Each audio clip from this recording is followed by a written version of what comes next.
점검을 얻기 위해서는 밥을 하고 국을 끓이는 정도의 불로는 어림도 없죠. 금이 녹는 1064도씨가 넘는 불물불이 있어야 그제야 점검을 얻을 수 있는 것입니다.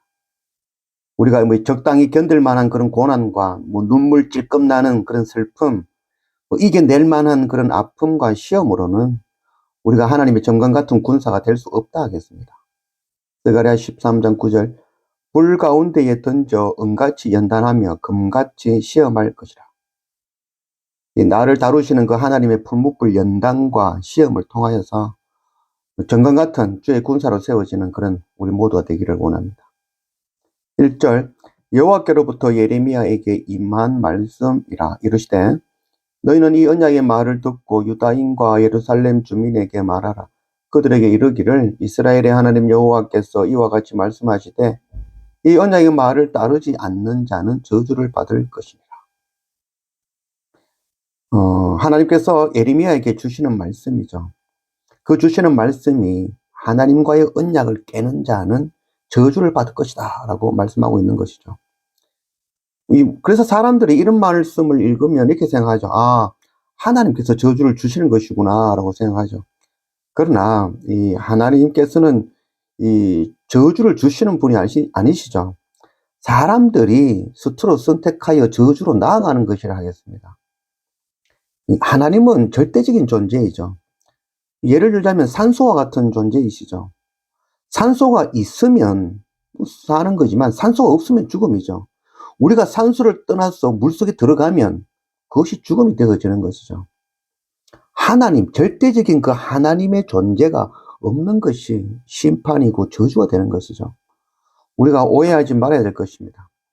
하나님은 어느 장소, 어느 곳에나 계신 분이지만 세상에 단 한 곳, 바로 사람의 마음에는 계실 수도 있고 계실 수 없을 수 있는 것이죠. 그 마음의 성전에 하나님이 거하시는 자, 그런 자가 있고 그 마음에 하나님을 받아들이지 아니하고 장사나 하고 돈 바꾸고 그런 강도의 소굴로 만든 자가 있는 것이죠. 그곳에는 결코 하나님이 거하실 수 없는 것이죠. 이 주님을 품고 있는 자는 주님을 안에서는 모든 것이 자유하고 모든 것이 가하다 할 수 있겠죠.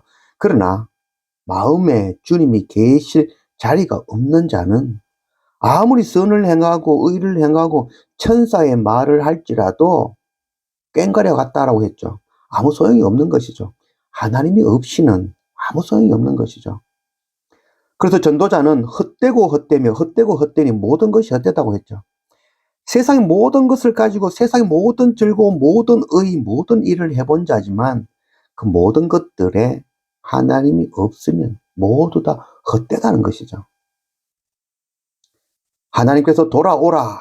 예레미야를 통하여서 예루살렘에 선포하시는 말씀이죠. 돌아오라, 돌아오라. 그 돌아오라는 말은 마음속에 가득한 그 세상의 생각, 세상의 길, 돈 바꾸는 자들의 그런 세상의 즐거움, 그 모두 잘라버리고 마음의 할례를 행하고 마음을 깨끗이 청소하고 하나님이 거하시는 성전이 되게 하라. 이 말씀이죠. 4절 이 언약은 내가 너희 조상들을 쇠풀무 애굽 땅에서 이끌어내던 날에 그들에게 명령한 것이라. 곧 내가 이르기를 너희는 내 목소리를 청종하고 나의 모든 명령을 따라 행하라. 그리하면 너희는 내 백성이 되겠고 나는 너희의 하나님이 되리라. 하나님 주신 그 언약, 하나님의 목소리를 순종하고 그 명령에 따라 행하라라는 것이죠. 그리하면 나는 너희의 하나님이 되어주겠다라고 약속의 말씀을 하시는 것이죠. 그래서 많은 사람들이 묻죠. 하나님 명령이 뭔가? 하나님의 일이 무엇인가? 이 물음은 끊임없이 이어져 온 말씀이죠. 요한복음 6장 28절 그들이 묻되 우리가 어떻게 하여야 하나님의 일을 하오리까? 예수님께서 이스라엘 백성들에게 하나님의 일하라. 하나님 명령 따르라. 하나님의 일을 나아가라. 하나님께 돌아오라. 그 이야기를 계속 가르치신 거죠. 그리고 이스라엘 백성들이 묻죠.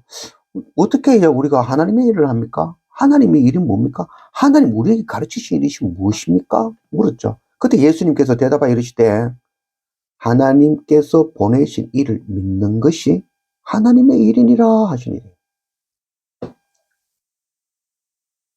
하나님께서 보내신 이 바로 예수 그리스도를 믿는 것이 바로 하나님의 일이죠.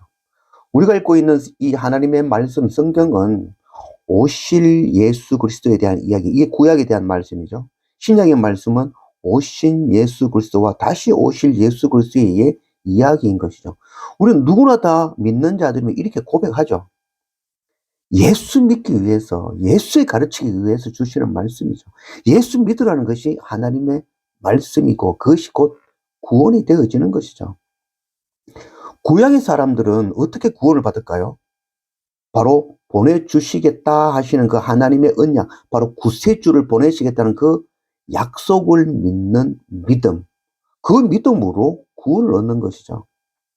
신약의 사람은 오신 예수 그리스도를 믿는, 다시 오실 예수 그리스도를 믿는 그 믿음으로 구원을 얻는 것이죠. 성경을 통해서 하나님께서 계속 우리에게 명령하시는 그 말씀, 돌아오라는 것, 그것은 예수 그리스도를 믿으라는 것이죠. 구약에서 예표하는 그 모든 예표들 속에는 바로 예수 그리스도가 숨어져 있는 것이죠. 성전에 대한 이야기, 그 성전도 결국은 예수 그리스도를 예표하는 것이죠. 예수 그리스도께 돌아오라, 예수 그리스도 앞에 나와 예배드리라, 그 이야기를 끊임없이 하시는 것이 바로 구약의 말씀이신 것이죠. 하나님의 일은 예수 그리스도를 믿는 것입니다. 성경은 끊임없이 그 말씀을 해주고 계신 것이죠. 그리고 예수 그리스도를 믿음으로 먼저 구원을 얻었다면 이 생명의 복음을 다른 형제들에게도 전하는 것, 그것이 바로 차후에 우리가 감당해야 될 사명이 되는 것입니다. 21절, 여호와께서 아나돗 사람들에 대하여 이와 같이 말씀하시되 그들이 네 생명을 빼앗으려고 찾아 이르기를 너는 여호와의 이름으로 예언하지 말라, 두렵건대 우리 손에 죽을까 하노라 하도다.